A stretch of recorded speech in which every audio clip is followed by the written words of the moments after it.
Bienvenidos a nuestra reunión. Es un privilegio poder llegar a sus hogares o donde ustedes se encuentren, y creo que esta enseñanza será de bendición para todos. Podemos darle un aplauso al Señor esta mañana. Amén.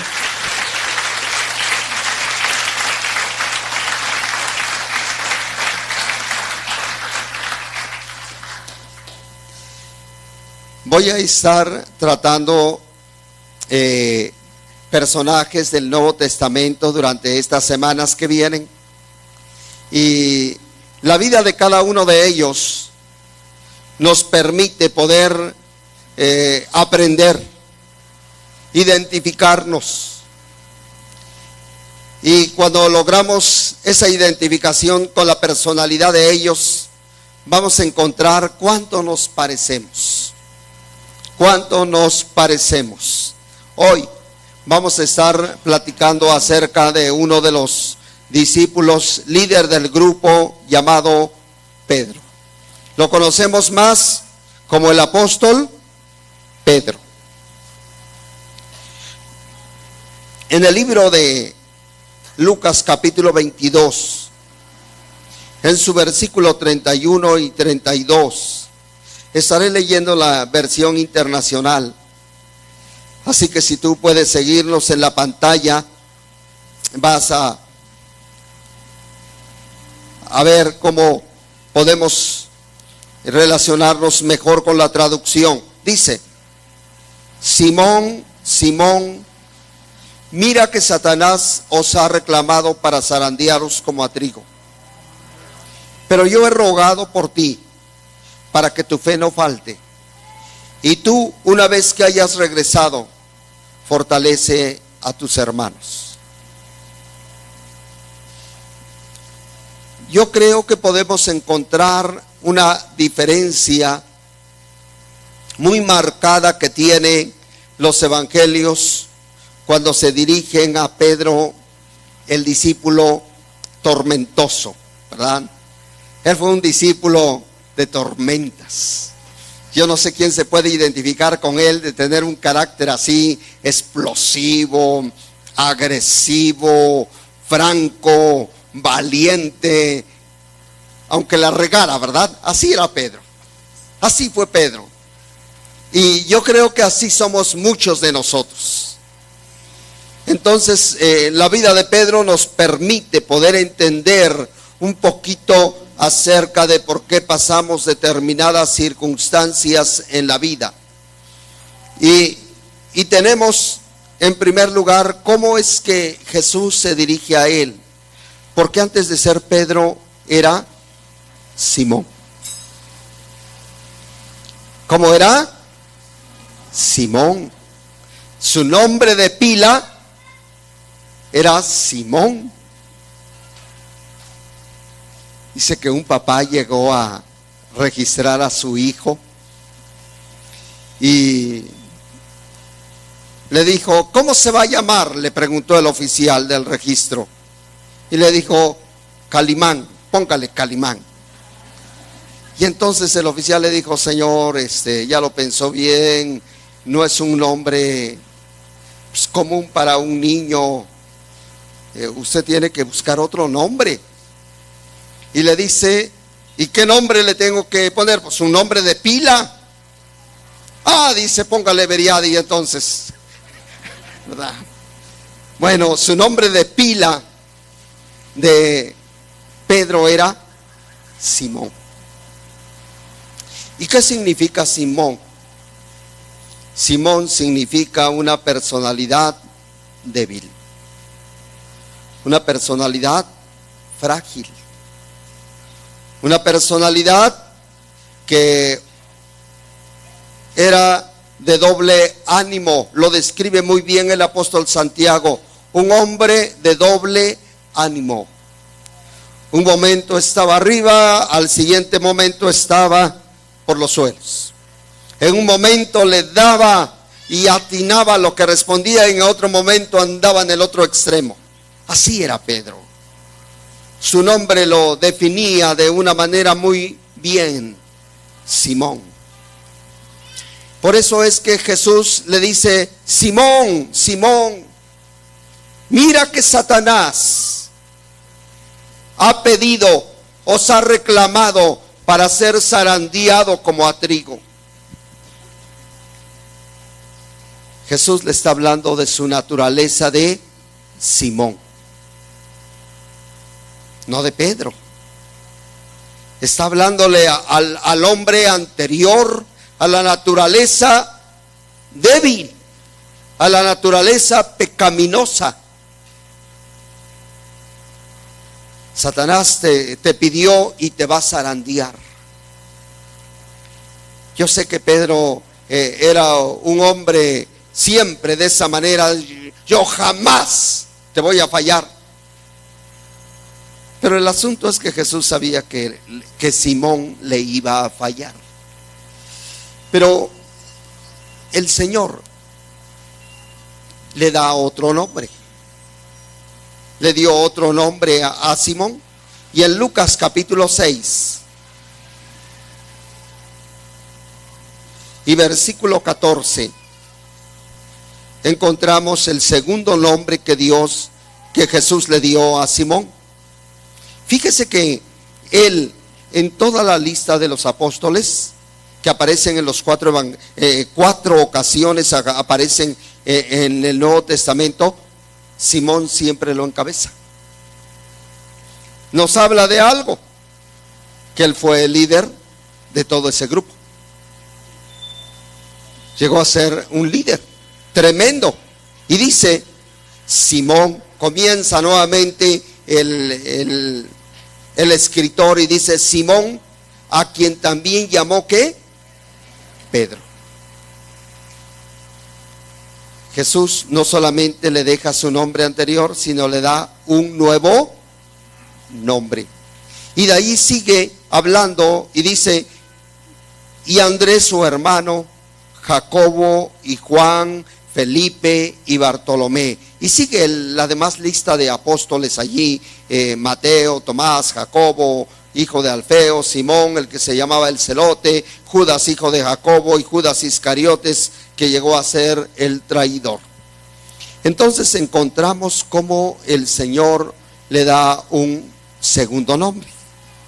Y el segundo nombre tiene un significado muy importante. En griego es Petrus, y habla acerca de roca, de piedra, de una piedra grandecita que permite sencillamente estabilidad, dureza, firmeza.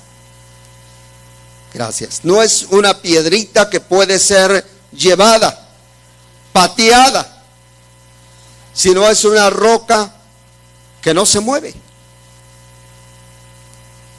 Entonces le da ese segundo nombre y nos habla de dos cosas, hermanos. Simón Pedro nos habla de una vida antes de Cristo y una vida después de Cristo.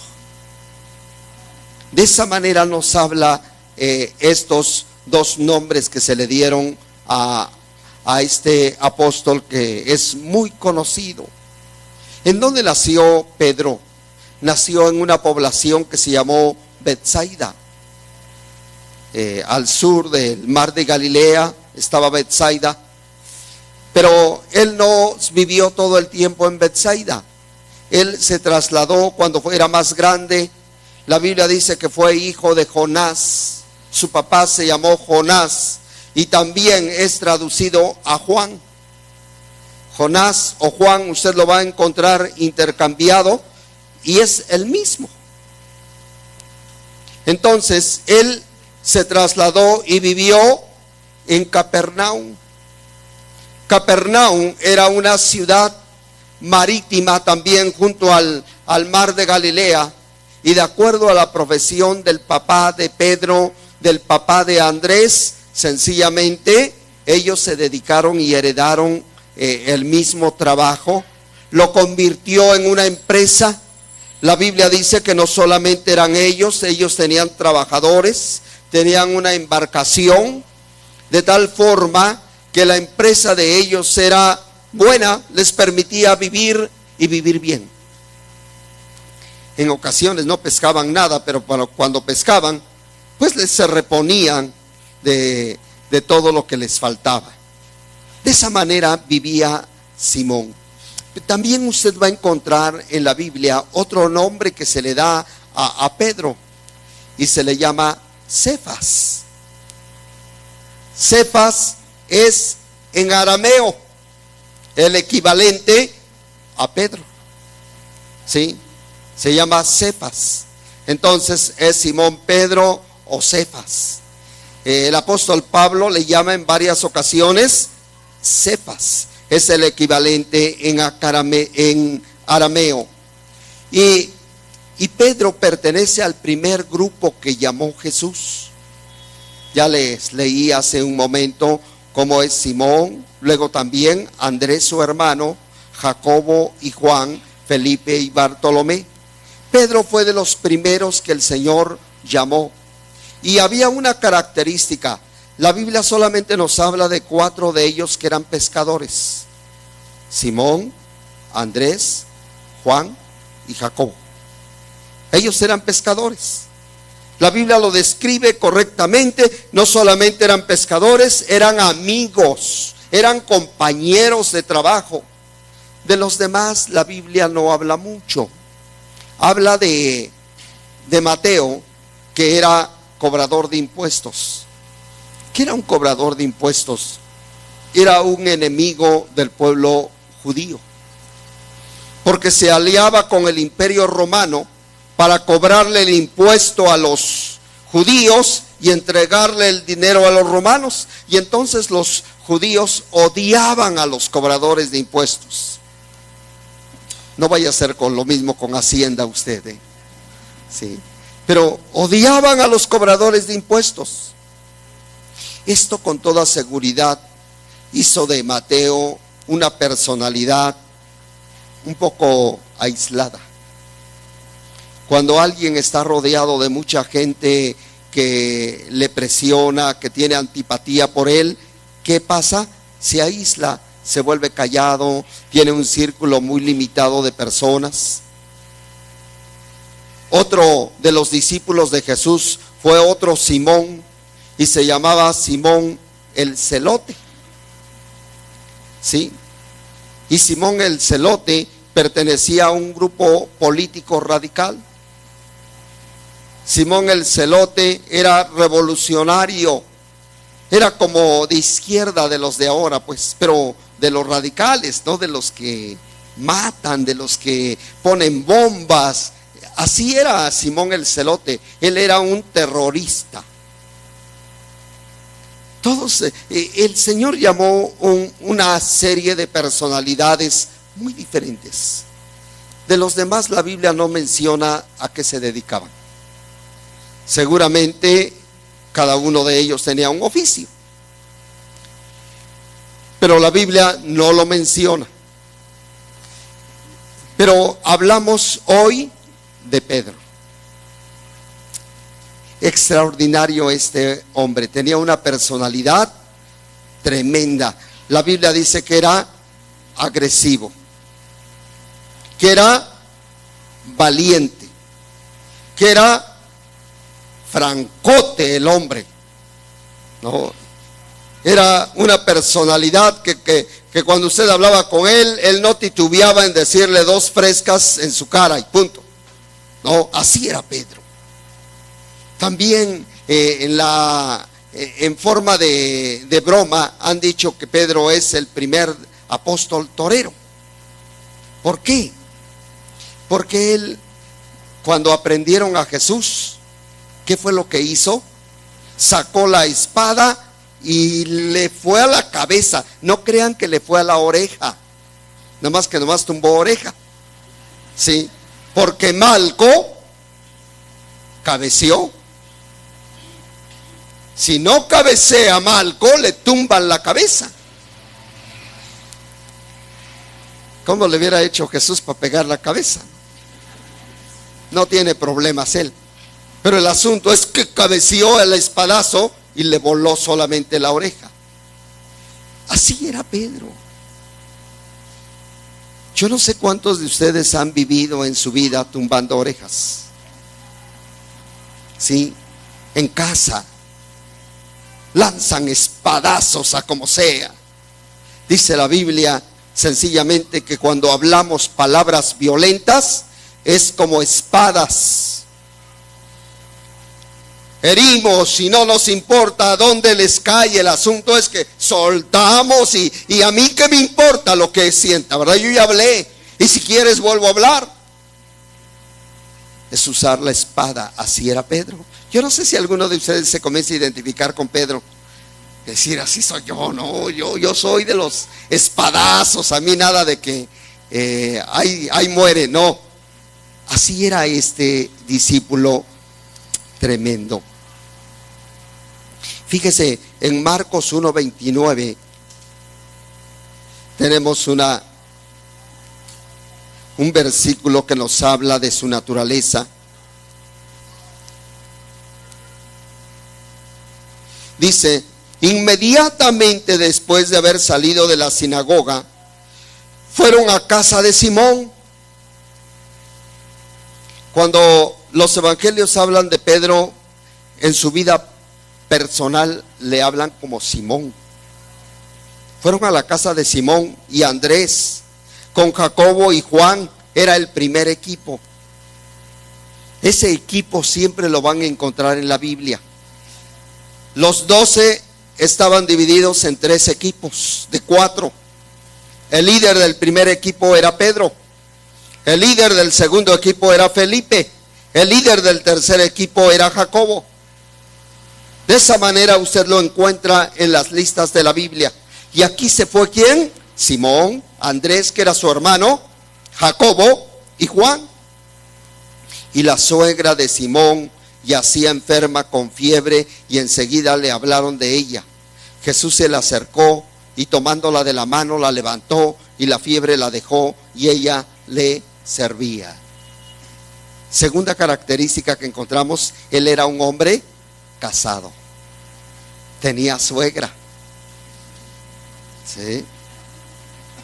Yo no sé cuántos tengan suegra, ¿verdad? Pero Pedro tenía suegra.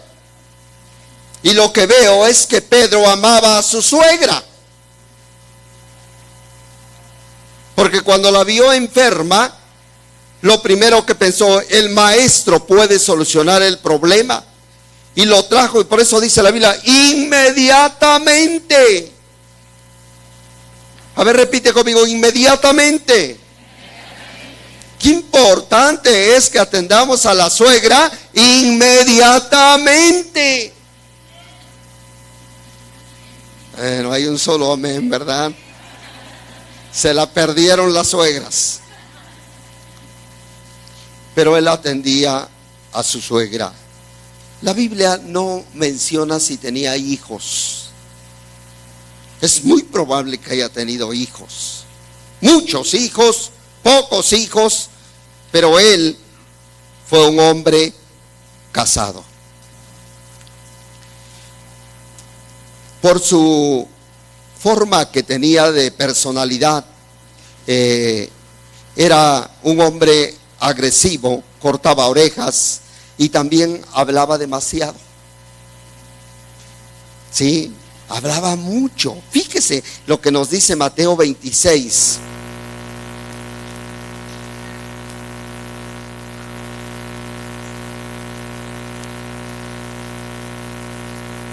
Dice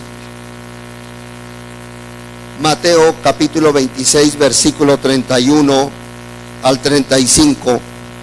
Entonces Jesús le dijo: esta noche todos vosotros os apartaréis por causa de mí, pues está escrito: heriré al pastor y las ovejas del rebaño se dispersarán.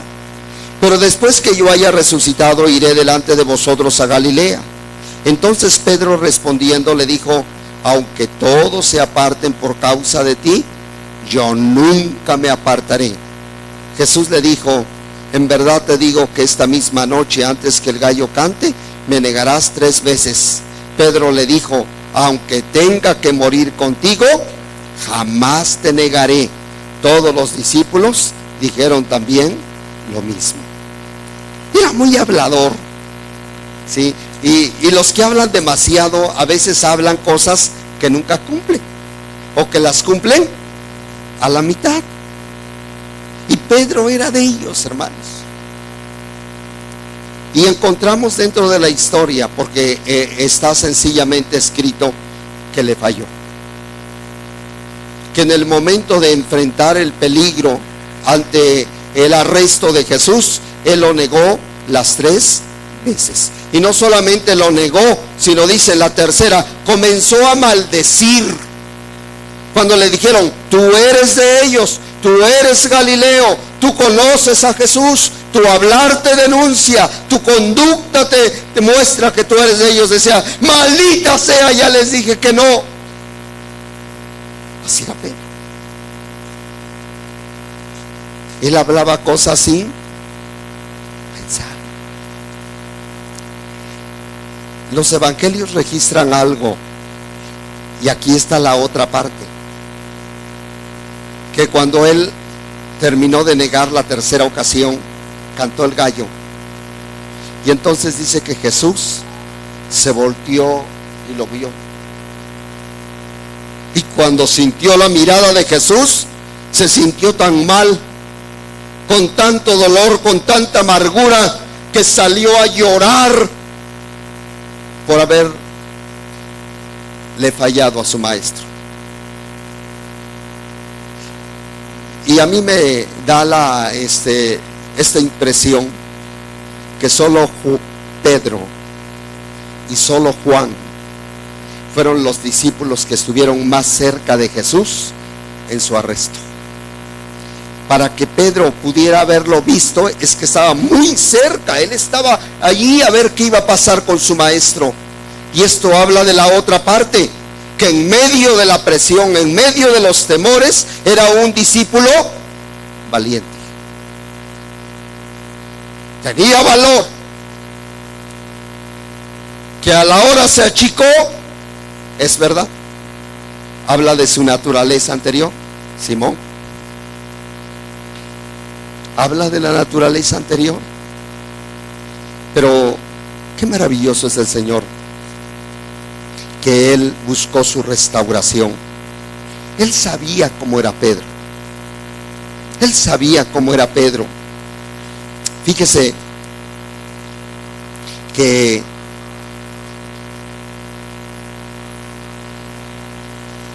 encontramos que el Señor tenía un propósito en la vida de Pedro.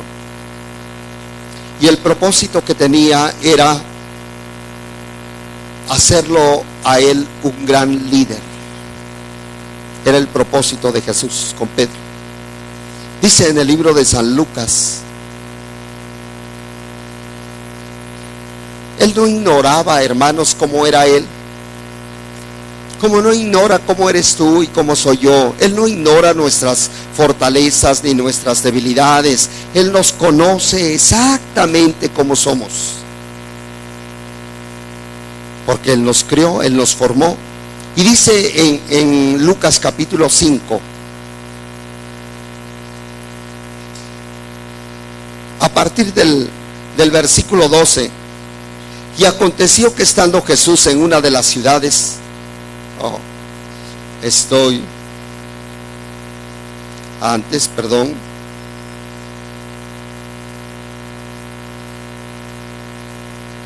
versículo 8 dice, al ver esto, Simón Pedro cayó a los pies de Jesús diciendo, apártate de mí, Señor, pues soy un hombre pecador. Porque el asombro se había apoderado de él y de todos sus compañeros por la redada de peces que habían hecho. Y lo mismo le sucedió también a Jacobo y a Juan, hijos de Zebedeo, que eran socios de Simón. Y Jesús dijo a Simón, no temas, desde ahora serás pescador de hombres. Y después de traer las barcas a tierra, dejándolo todo, le siguieron. ¿Cuál era el propósito de Jesús con Pedro? Hacerlo un pescador de hombres, hacerlo un gran líder, un gran predicador, un gran evangelista. Si usted va a ver en la Biblia, el único evangelista de masas que registra la Biblia es Pedro, no Pablo.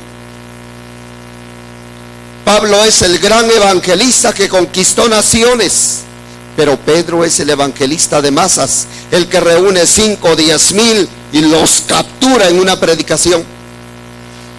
Entonces, Jesús tiene un propósito con él y lo lleva al momento correcto. ¿Cuál es el momento correcto para la vida de Pedro? Lo impresiona con un milagro. Ya lo conocía. Pedro ya había tenido su llamado. Su hermano ya lo había llevado ante Jesús, pero todavía no se entregaba. Yo no sé cuántas ocasiones usted vino a la iglesia o ha venido a la iglesia y todavía no se entrega a Cristo. Así era Pedro. Hasta que un día le dijo: vamos mar adentro. Y aunque Pedro le dijo: Señor, es que no hemos pescado nada en toda la noche, pero en tu palabra lo voy a hacer. Y encerró una pesca muy numerosa, de tal manera que tuvo que llamar a otra barca, porque si no su barca se hundía.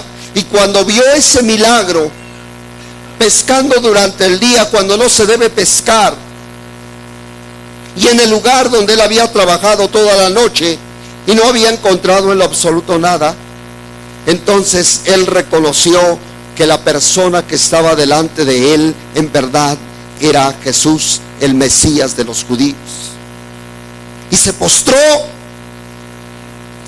Y no solamente se postró, sino reveló la verdadera situación por la cual no quería entregarse a Jesús. ¿Cuál era su verdadera situación? Era pecador. Y le dijo: hazte un lado, Señor, soy un pecador, soy malo. ¿Cuántos no se entregan a Cristo porque quieren seguir su vida de pecado? Quieren libertad. Sí. Decimos: pero esto es... Sí, pero estoy muy joven todavía, hombre. Hay tanto que disfrutar. Y le dijo: hazte un lado, soy un pecador. Pero Jesús le revela el propósito: ven en pos de mí, y yo te voy a convertir en un pescador de hombres. El Señor comienza a trabajar con él, a trabajar en su carácter, en su vida.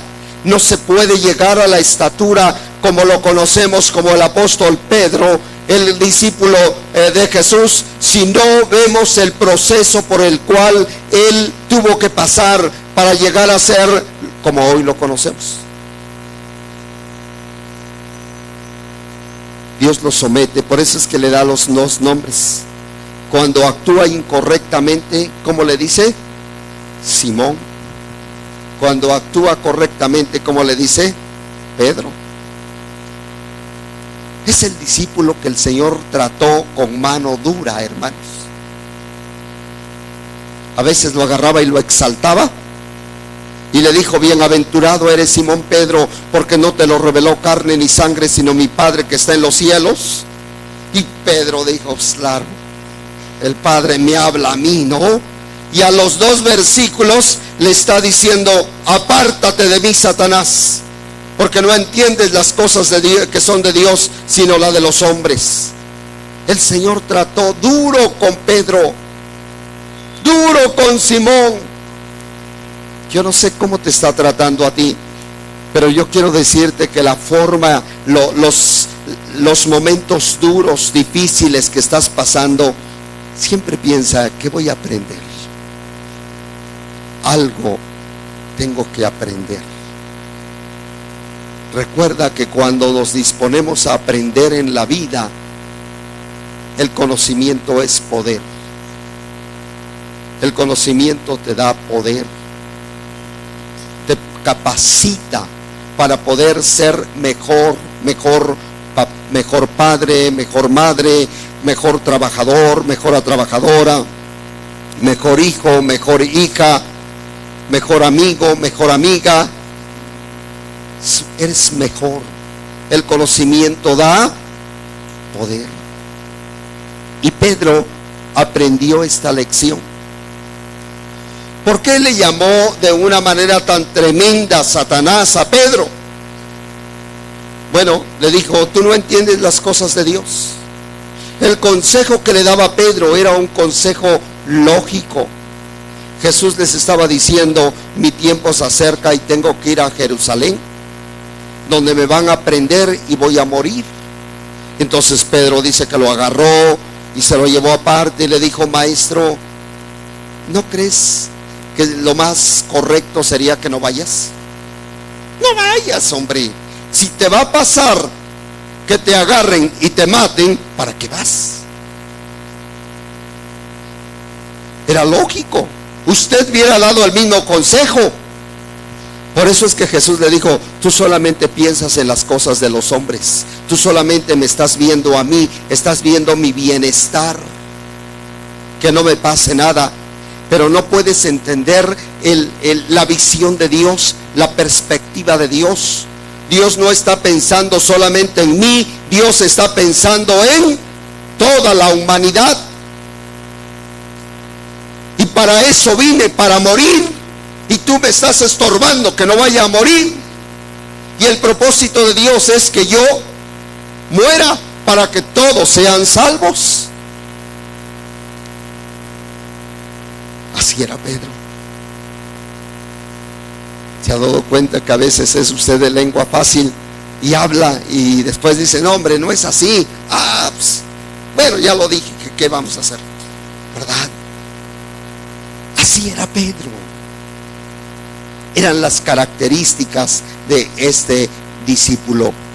Pero Jesús tenía un propósito en su vida: hacer de él un líder. Y yo quiero hablarte de 3 elementos en la vida de Pedro. El primer elemento: materia prima para ser un verdadero líder. Segundo elemento: las experiencias de la vida que moldean a un líder. Tercer elemento: las cualidades del carácter que definen a un verdadero líder. 3 cosas vamos a platicar en estos minutos que tenemos por delante. 3 elementos en la vida de Pedro que el Señor usó para transformarlo y llevarlo a la estatura con la que lo conocemos hoy en la actualidad. La materia prima. Qué fabuloso es cómo Dios nos ha capacitado sencillamente con una materia prima excelente, de mucha calidad. Dice el Salmo 139, versículos del 13 al 16. Y el salmista está refiriéndose a la manera en que Dios lo formó. Y dice: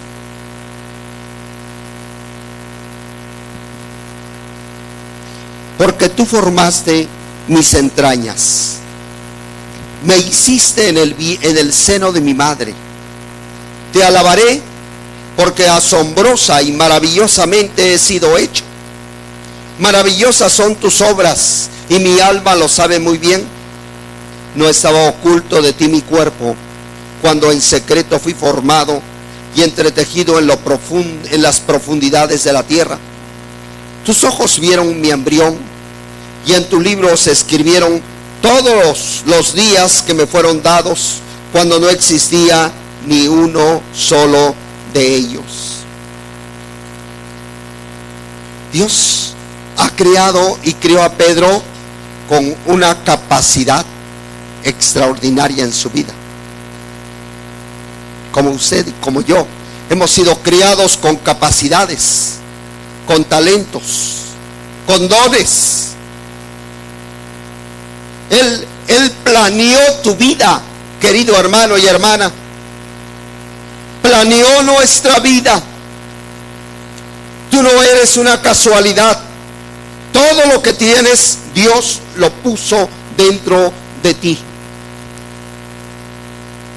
Por eso algunos son buenísimos para la computación. Otros son extraordinarios para diseño. Otros son buenos como compositores. Magníficos ingenieros. Buenas personas para hacer obras de arte con las manos. Magníficas amas de casa. Todos tenemos una materia prima que Dios diseñó y capacitó para que pudiéramos vivir en esta tierra.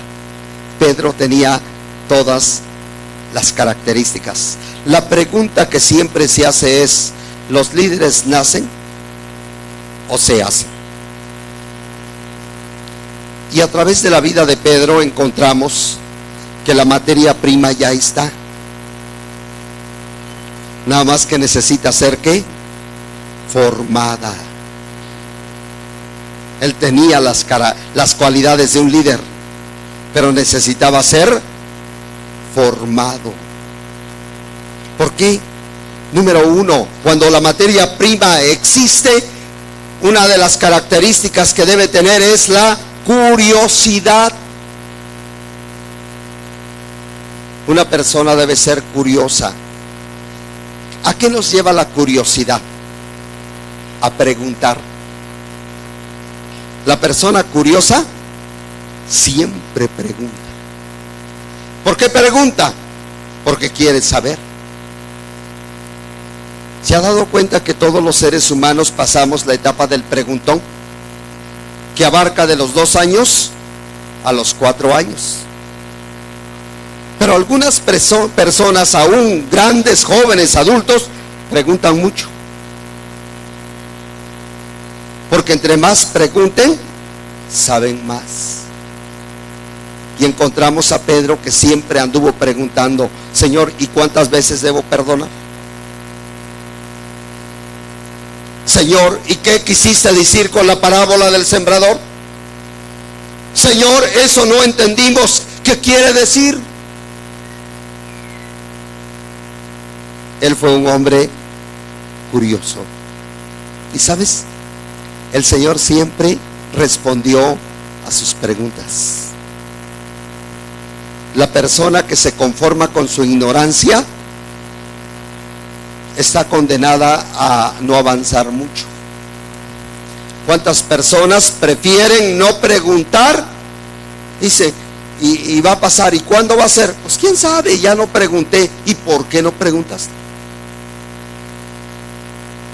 Era tan fácil preguntar. Pero algunos por timidez, por desidia, por muchas cosas, no preguntan. Pedro no. Pedro era un preguntón, aunque la regara. ¿Sí? Él siempre preguntaba. Número 2, en la materia prima también está la iniciativa.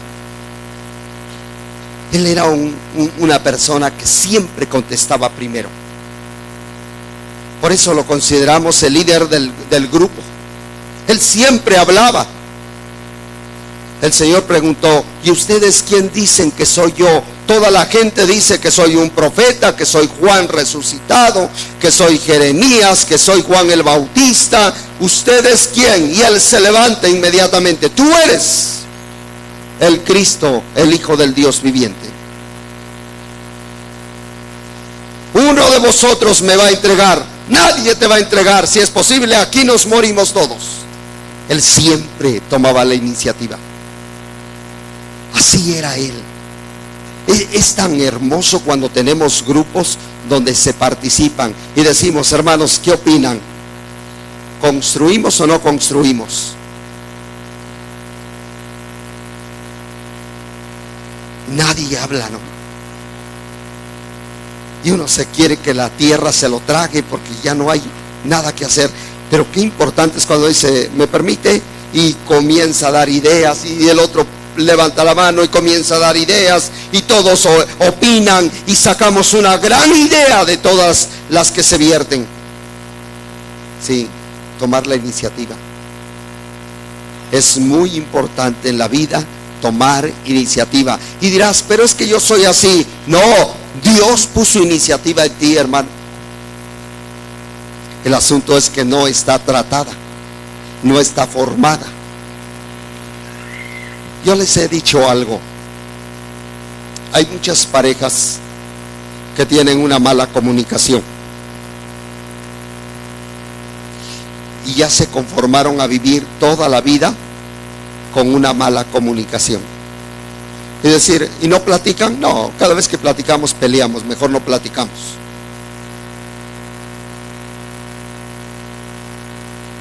Imagínate vivir otros 10, 20, 30, 40 años sin hablarse. En vez de confrontar y decir, oye, vamos a platicar. Si quieres platicamos a gritos o platicamos en paz, pero de que platicamos, platicamos, porque tenemos que platicar.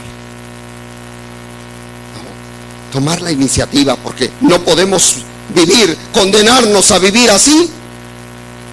No se puede.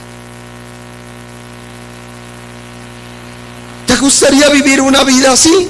Decimos, no, pues entonces confronta pues. Pon una silla allí, una silla acá y se vamos a platicar. Encierra los cuchillos y todos aquí sin nada, ¿no? Con manos limpias, vamos a platicar.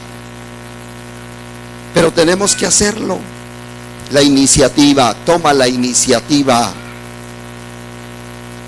A veces llegamos a saber verdades, pero no tomamos la iniciativa para comenzar a hacer algo. Fíjense que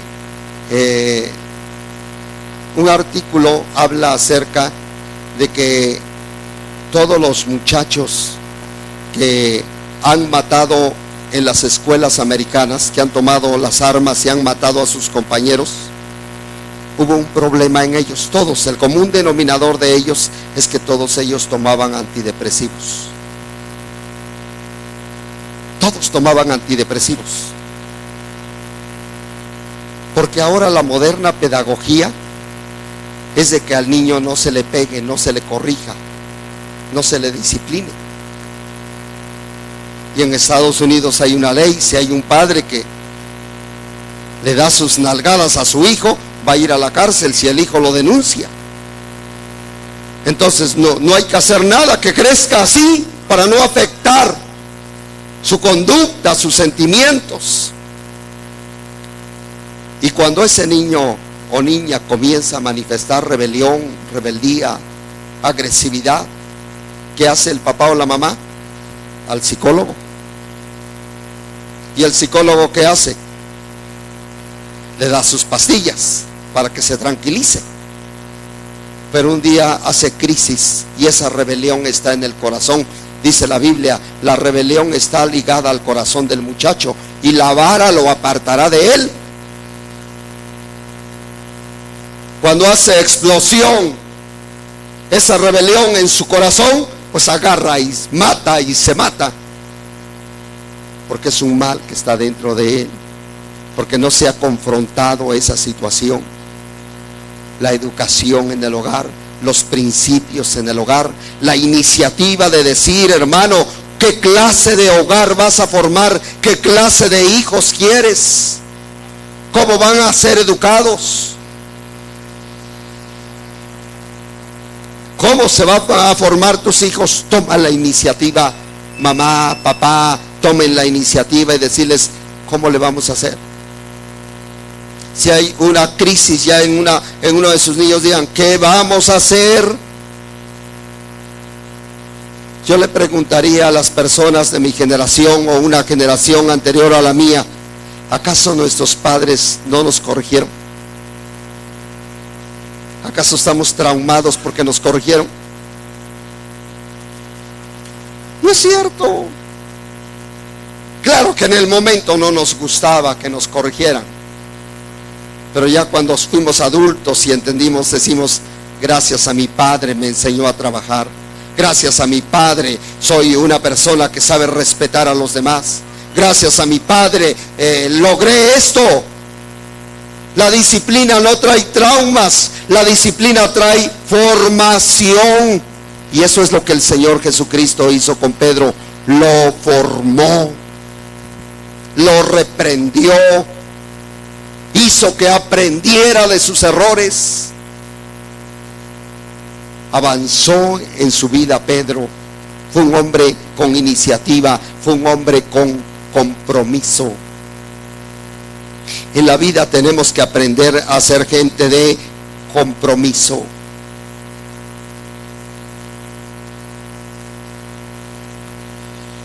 Ese relato de los evangelios de la barca en medio de la tormenta, cuando Pedro caminó sobre las aguas, fíjate qué importante es.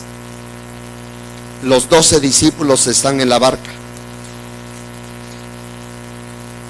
Los 12 están peleando y luchando contra el viento para que su embarcación no se hunda. Y a las 3 de la mañana ven que está llegando, ven una figura que viene. Y entonces ellos gritan: ¿quién eres? Y Jesús les responde: soy Jesús. Y Pedro es el único.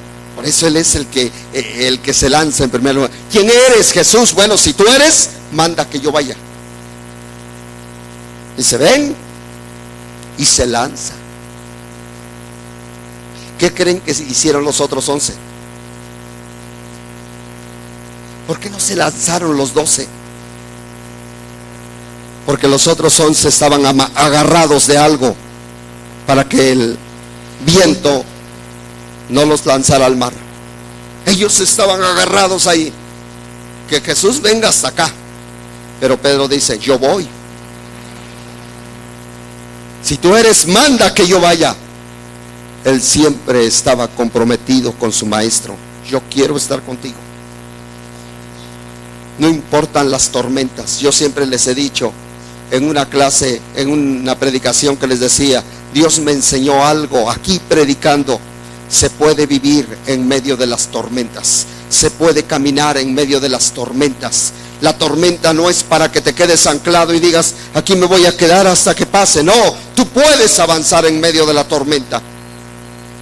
No hay tormenta, por fuerte que sea, que Dios no esté contigo para llevarte. Como le dijo Jesús a Pedro: ven. Y este hombre comenzó a caminar en medio de las aguas, en medio de la tormenta, en medio de las olas. Él avanzó. Terribles olas. Dice, los investigadores dicen que allá en esa mar a veces se levantan olas de 14 y 20 metros de altura. Pero Pedro se lanzó. A veces solamente vemos que se hundió después de cierto tiempo, pero el asunto es que él caminó porque él era un hombre de compromiso. Si tú eres, yo voy. Si tú estás, yo voy, Señor. El compromiso es algo muy importante.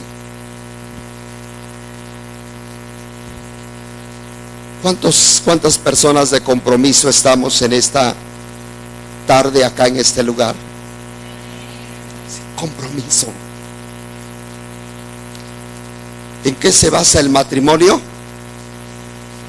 En el compromiso. No en el amor. En el compromiso.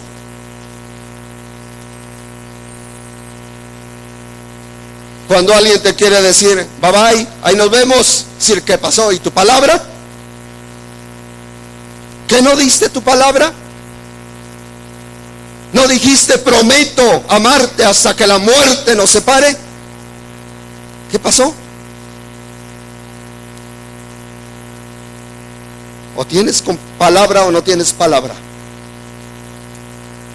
¿Te das cuenta cómo antes la gente no firmaba, sino daba su palabra? Era la palabra. porque era gente de compromiso.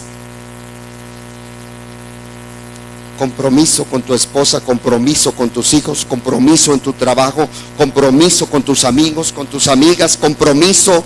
La Biblia en toda habla de compromiso. Aun cuando estás con los amigos, dice: si alguien quiere tener un amigo, tiene que aprender a ser ¿qué? Amigo, en primer lugar. ¿Quiero un buen amigo? Yo debo ser un buen amigo. Todo eso habla de compromiso. ¿Cómo eres como cristiano? Compromiso, comprometido.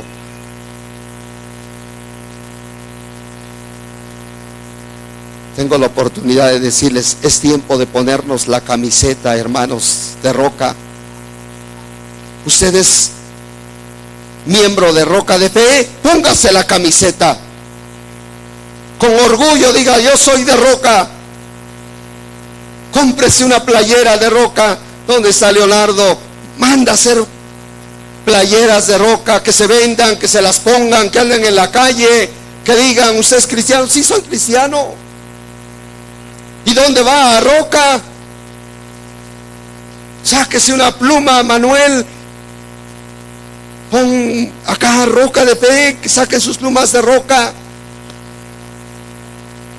Que usted tenga la camiseta, que usted sepa decir: bueno, ¿y allá qué hacen? Usted ya va a tener forma de poder hablar. ¿Qué hacemos acá? ¿Por qué usted es cristiano? ¿Por qué viene a esa congregación? Para poder decir: bueno, es que en mi congregación somos la mejor congregación de Oaxaca, somos radicales, amamos a Dios, adoramos al Señor, creemos en la palabra, la leemos, lo adoramos.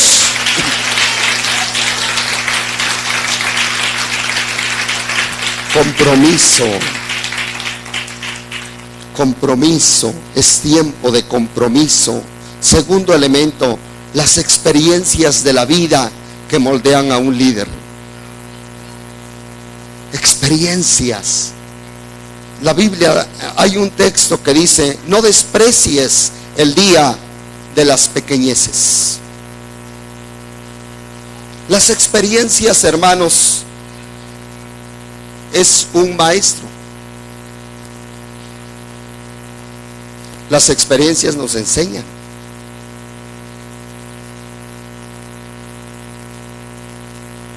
Fíjese que dos de los amigos que nos enseña la Biblia fue Pedro y Juan. Fueron bien cuates. Y ustedes ven sencillamente en el milagro de la puerta de la Hermosa con el cojo, ¿quiénes iban a la oración? Pedro y Juan, allí iban los dos. ¿Cuántas veces ven hablar a Juan?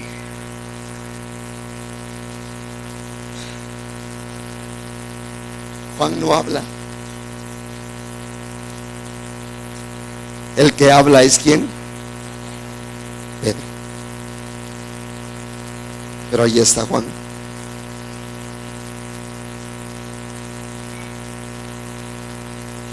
Y él aprendió. Cuando le dijo a Jesús: Señor, no te preocupes, aunque todos se vayan, yo nunca me voy a ir, aunque todos te nieguen, yo nunca te voy a negar. Él aprendió de esa experiencia, porque cuando lo negó y supo que en sus fuerzas él no podía hacer nada, él aprendió, hermanos. Las experiencias nos sirven para aprender. Dice la Biblia que después de que Pedro negó a Jesús, el Señor lo restauró y lo tomó a la orilla de la playa después de darle un sabroso desayuno, y se lo llevó y le dijo: Simón, ¿me amas? Fíjese que no le dice Pedro, le está hablando de su naturaleza anterior. Simón, ¿me amas? Y le dijo: sí, te amo, Señor. Entonces, cuida mis ovejas. Y le vuelve a preguntar: Simón, hijo de Jonás, ¿me amas más que estos? Y le dijo: sí, Señor, tú sabes que te amo, apacienta mis corderos. Y le dice la tercera vez: Simón, hijo de Jonás, ¿me amas? Y le dijo: tú sabes que sí te amo, Señor, tú sabes todas las cosas. Ya llorando se lo dijo Pedro y le dijo, entonces cuida mis ovejas. Lo restaura. Él sabe que está concluyendo la obra que él quería. Está terminando el Simón para que comience Pedro. Y ahora Pedro y Juan están frente al paralítico. Y ahora Pedro dice, no tengo oro, no tengo plata, pero lo que tengo te doy en el nombre de Jesús. Él aprendió que no era en sus fuerzas. Él aprendió que no era con su capacidad. Él aprendió que no era él el que hacía las cosas, que el que podía hacer todas las cosas, el que tenía todo el poder, era el que era el Rey de Reyes y Señor de Señores, era Cristo Jesús, el Señor nuestro. Y cuando él ordenó, le jala de la mano y lo pone sobre sus pies. Y dice que aquel excojo entró cantando y alabando a Dios en el templo. Él aprendió quién era Jesús. Cuando él va a ver a Cornelio, porque lo llaman, él dice, ustedes saben que a los judíos no nos es lícito venir a una casa de un gentil, pero Dios me habló que yo viniera y les voy a decir quién es Jesús de Nazaret.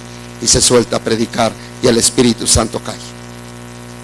Y cuando le están pidiendo cuentas en la iglesia de Jerusalén, ¿por qué fuiste allá? Les dice, miren, es que el que me habló fue Jesús. Y el Espíritu Santo cayó en ellos lo mismo que en nosotros. ¿Quién era yo para impedir? Ahora entiende que él no tiene que estorbar la obra de Dios. Que Dios es soberano para hacer lo que él quiera hacer. Él está aprendiendo, hermanos, de la experiencia. De la experiencia. No desprecies la experiencia. No desprecies las pruebas. No digas, Señor, ¿por qué me las envías? Van a pasar, pero te van a dejar una experiencia. Y una hermosa experiencia. Ponte de pie, por favor.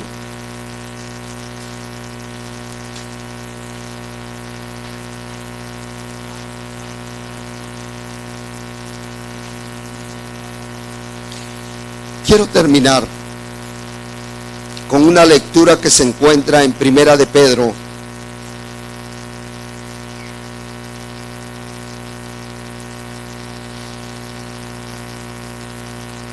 capítulo 2, del 13 al 18.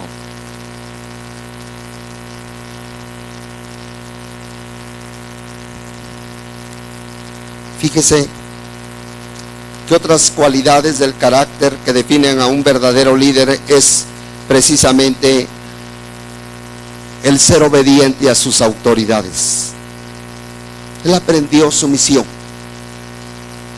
Dice, después de muchos años, él escribe su carta y dice, someteos por causa del Señor a toda institución humana, ya sea al rey como autoridad, o a los gobernadores como enviados por él para castigo de los malhechores y alabanza de los que hacen el bien.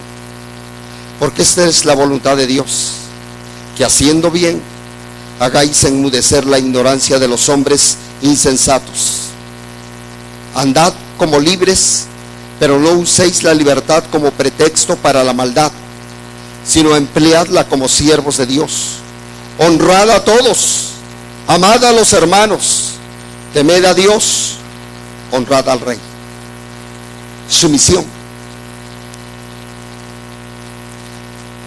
Uno de los graves problemas de nuestro tiempo es la rebelión.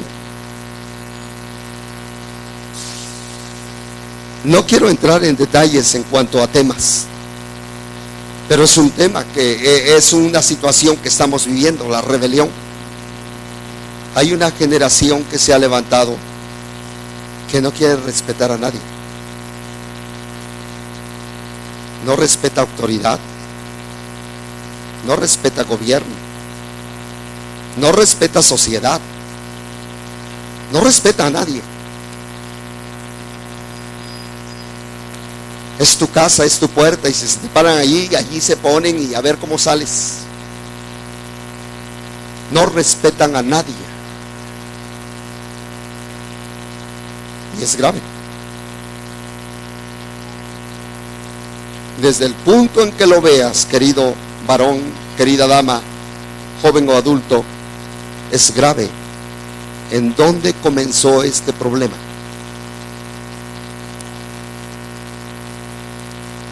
Yo quiero decirte algo hoy, y si después alguno quiere platicar conmigo, con toda libertad. No comenzó con el gobierno, comenzó en el hogar. En el hogar es donde se han perdido los valores. En el hogar es donde se han brincado, hermanos, esa línea tan delgada para no respetar a nadie. Pero la Biblia nos habla de sumisión. Si tú puedes estar sujeto a autoridad, tú puedes ejercer autoridad. Si no te sujetas a la autoridad, no te vas a sujetar a nadie, pero no pienses que alguien se va a sujetar a ti. Porque lo que se siembra, se cosecha. Y este hombre la aprendió. Ya no está el mocha orejas. Ahora está un hombre diferente que da un consejo maravilloso. Someteos. Fíjense bien cómo está diciendo: someteos por causa del Señor, por Cristo, porque ahora Cristo vive en mí, a toda institución humana, ya sea al rey como autoridad, a los gobernadores como enviados por él para castigo de los malhechores y alabanza de los que hacen el bien, porque esta es la voluntad de Dios, que haciendo bien hagáis enmudecer la ignorancia de los hombres insensatos. Andad como libres, pero no uséis la libertad como pretexto para la maldad, sino empleadla como siervos de Dios. Honrad a todos, amad a los hermanos, temed a Dios, honrad al rey. Siervos, estad sujetos a vuestros amos con todo respeto, no solo a los que son buenos y afables, sino también a los que son insoportables. No te está diciendo: mi patrón es bueno y este que es terrible, no hago nada. No, dice: tienes que a los buenos y a los malos. Pero es que no me gusta. Bueno, salte del trabajo pues. ¿No quieres obedecer? Salte, ve a otro donde te sientas bien. Pero si estás en un lugar, honra. Aprende a honrar. Aprende a ser leal con el lugar donde trabajas, el lugar donde estás. Hónralo, respétalo con dignidad y orgullo. Haz tu trabajo donde estás,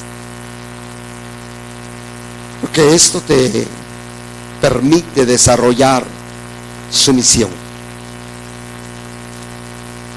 Y esos son los que tienen los grandes líderes. Dirás: hermano, pero no son los que mandan. Sí, pero los que mandan tuvieron que aprender a estar sujetos a otros. Cuando un líder no está sujeto a otro, se va a perder, se echa a perder. Oremos a Dios en esta hora. Y yo quiero decirte en qué áreas estás. ¿Estás en tu naturaleza de Simón o en la naturaleza de Pedro? ¿Cuál es el estado de tu vida? ¿Cómo actúas en la mayoría de las veces de tu vida? ¿Como Simón o como Pedro? porque tenemos que avanzar y llegar a la estatura del varón perfecto. Si hay áreas de tu vida en la cual necesitan afinación, hoy es el tiempo en que le digas al Espíritu Santo: Señor, aquí está mi vida. No quiero vivir en mi naturaleza anterior, quiero vivir en una nueva naturaleza. Porque si alguno está en Cristo, una nueva criatura es. Las cosas viejas pasaron y todas son hechas nuevas. Oremos al Señor. Padre, yo pongo en tus manos en este momento, Señor, la vida de todos los que estamos acá.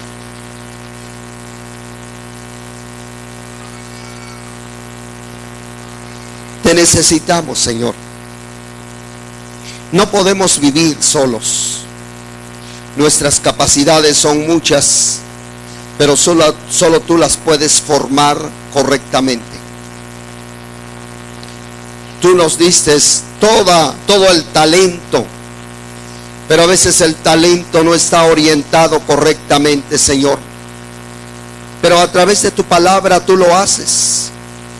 Y yo te pido en esta tarde que tu palabra pueda caer en buena tierra. Que cada corazón sea un terreno fértil para que tu palabra pueda dar fruto a 30, 60 y a 100 por uno. Que no solamente aprendamos, sino que seamos hacedores de tu voluntad. Hombres y mujeres dispuestos a hacer lo que tú dices, a hacer lo que tú nos enseñas, lo que tu palabra establece, Señor. Gracias, gracias, Señor. Pongo en tus manos cada pareja en esta hora, cada matrimonio, cada familia acá presente. Trata con ellos, trata con sus vidas, Señor. Que la naturaleza anterior haya muerto en forma definitiva y haya una nueva naturaleza viviendo, haya una nueva naturaleza fluyendo constantemente en las cosas correctas, buenas, hablando, pensando, actuando, realizando, creando todo lo bueno, todo lo amable, todo lo que tiene buen nombre. Señor, toma en tus manos a tu iglesia y permite que sean gentes, Señor, llenas de dones y talentos dirigidos por tu Espíritu Santo, que traigan bendición para ellos, bendición para la familia y bendición para la sociedad. Te lo estoy pidiendo todo en el nombre precioso de Cristo Jesús. Amén. Bendigo, Señor, la vida de cada persona que nos está viendo y escuchando. Guarda a ellos como familia y permite que una bendición fresca de tu Espíritu Santo, de una revelación fresca, venga a sus vidas, les cambie y puedan ser tocados e impactados por el poder de tu palabra y una vida cristiana victoriosa en la fe de tu Hijo Jesucristo. Amén. Dios los bendiga a todos. Es un gozo, ¿verdad?, leer la palabra.